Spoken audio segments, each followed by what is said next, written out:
you've ever followed, the standard advice for dating or for your career, and it just felt off. Like you're wearing a costume. Exactly, like you're wearing a costume. Then this deep dive is definitely for you. Because conventional wisdom, it pushes this idealized version of ourselves. But the sources we dug into today, and it's a pretty uncomfortable mix of dating coaches, comedians, even former sex workers, they all point to the same thing. Which is? That surface level performance is actually the fastest way to fail. Yeah. In pretty much everything that matters. So our mission today is a little provocative. We want to expose the hidden rules of attraction, intimacy, and ambition. We're basically contrasting that fake, superficial effort with the real, often counterintuitive strategies that actually work.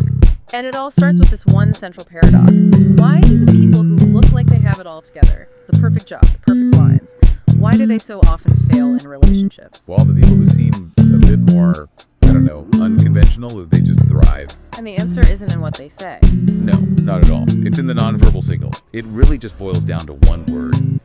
Congruence. Congruence. Yeah. The alignment between what you say and what you actually are. If you're inconsistent, you signal instability. And that is unattractive, whether you're talking about dating or, a business deal. Okay, so let's unpack that. Let's start with the classic nice guy problem. The sources were so clear on this, trying to constantly prove you're a good person. It comes across like what did one source call it? A slimy sales pitch. Right. You hear, I'm a sensitive guy, I'd never hurt you. And immediately your BS detector just goes off. Because it feels like you're compensating for something. A genuinely good person, a secure person, they don't need to explain it. Their actions just show it. And people who are just truthful about who they are, even if they're a bit blunt, are often way more attractive than someone using these, soft rehearsed lines. That makes perfect sense. It's the difference between trying to convince someone you're valuable and just being valuable. And that leads right into this concept of leading the frame in dating. For anyone listening who might not know that term, what exactly is leading the frame? It just means confidently guiding the flow of the interaction, taking initiative. Okay. If a woman constantly has to be the one to decide the date, to set the pace, or worse, to kind of close the gap between you two, attraction drops. It just plummets. Because you're signaling passivity. You're signaling insecurity. So we're talking about confidence, not aggression. There was that example in the sources about a guy named Zach. Yeah, that's a perfect illustration. He just boldly took the woman's hand. No hesitation. Exactly. It wasn't about being controlling, it was about being certain. Dominant in the sense of initiative. Secure people are drawn to that. They don't want to chase, they want to match energy. And if that energy is hesitation, they pull back. Okay, speaking of pulling back, this is where it gets really crucial. What's the secure response when a partner starts creating distance? The advice is so counterintuitive. You don't adjust your personality. You adjust your access. Your access. Right. The anxious response is to chase harder, right? To text more, to try and schedule more. The secure response is to just match their energy. If they're only available once a week, great. You keep your other 6 days busy with your own plans, your own ambitions. Okay, but wait a minute. How is that not just a passive-aggressive game? A way to manipulate them? That is the critical distinction. It's secure if you are genuinely busy with your own life. Because you actually value your time and your mission. It's a game if you're just pretending to be busy to make them jealous. The sources say that people who chase are often just running away from themselves. They're not comfortable being alone. So by adjusting access, you're just prioritizing your own fulfillment, and that in itself signals higher value. Exactly. But the reason has to be real. Okay, so let's shift from dating to long-term intimacy. Let's talk about the low or no sex situation. The sources suggest it's basically both partners just getting lazy. Yeah, the effort just drops off. But there's a really important nuance here for men. And it's that male and female sex drives are, they're fundamentally different. How so? Male libido is often this constant driving, gotta get it kind of urge. Female libido, on the other hand, is much more contextual. It requires safety, connection, novelty, the absence of stress. It's not usually this constant force that's demanding release. So if you once had a great sex life, and then, life gets in the way, kids, stress, whatever, you can get it back. But who has to lead the way? The sources are very clear on this. The man often has to be the one to lead the way back. And that doesn't just mean pressuring absolutely not. It means initiating non-sexual touch, creating that emotional safety again. It means being present and making her feel desired outside of the bedroom. The solution is holistic. It's not just physical. This brings us to a really fascinating part of the research, which was drawing on Jungian psychology. It's about what makes sex truly unforgettable for a man. And it's not the physical performance. No, it's the emotional disarming before and the emotional presence after. Yes. What men can't really articulate is this deep, deep need to be witnessed, to be truly seen. The sources say men remember the woman who sees the man, not just the act. What does that mean, touching his silence? It means getting to that hidden part of him, the place where he keeps his shame, his fear, his grief. It's not about having a therapy session. Right. It's about creating this atmosphere of total safety where you just drop the mask. That feeling of being seen without judgment, it heals that aching loneliness so many men carry. And if that connection gets split, if he can't integrate the woman he loves with the woman he desires, And you get the Madonna whore complex. which is a heavy psychological concept. How do you find that? Yeah, it's a psychological split. A man separates women into two boxes. The pure, idealized, non-sexual Madonna, often his partner, and then the devalued, sexualized whore, the object of his primal desire. So he can't bring his raw, uninhibited sexual side to his partner because that would be, what, sullying her? Precisely. So he seeks that raw sexual release somewhere else. Yeah.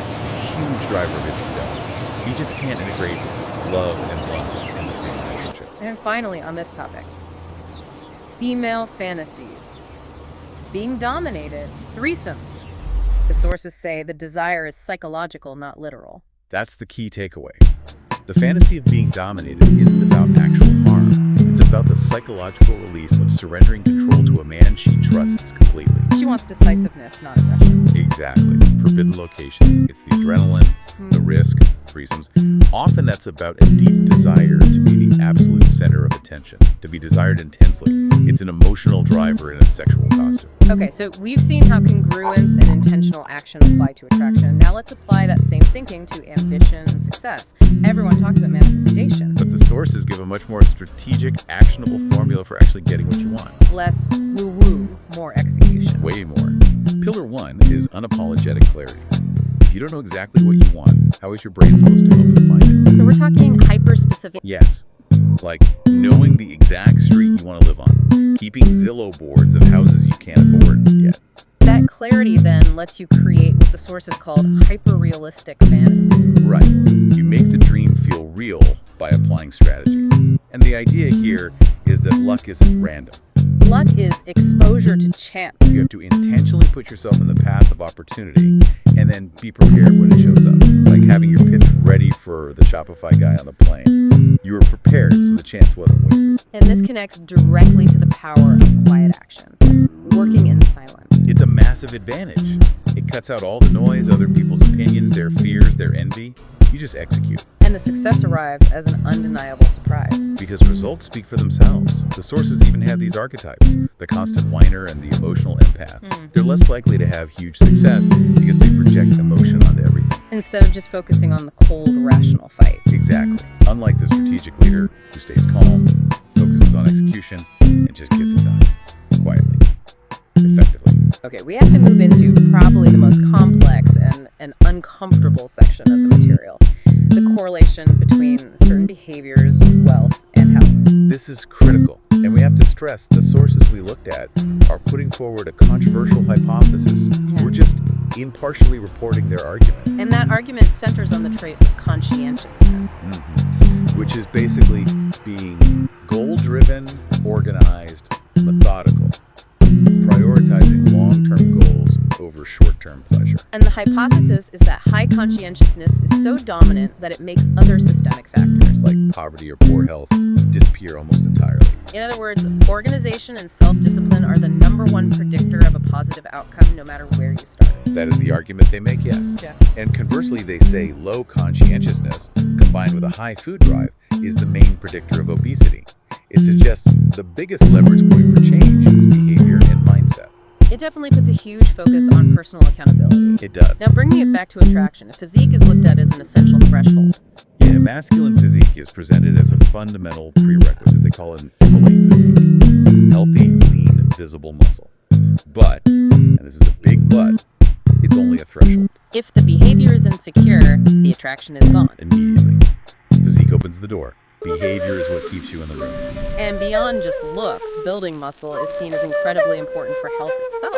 Oh, absolutely. The health benefits, better nutrient nutrition, higher metabolism, are an order of magnitude more important than most people realize. It's a congruent action. It's a demonstration of that diligence we were just talking about. And to close out this section, the sources leave us with this deeply provocative idea that men only truly understand female attraction when they become the man a partner cheats with. It's a brutal truth to swallow.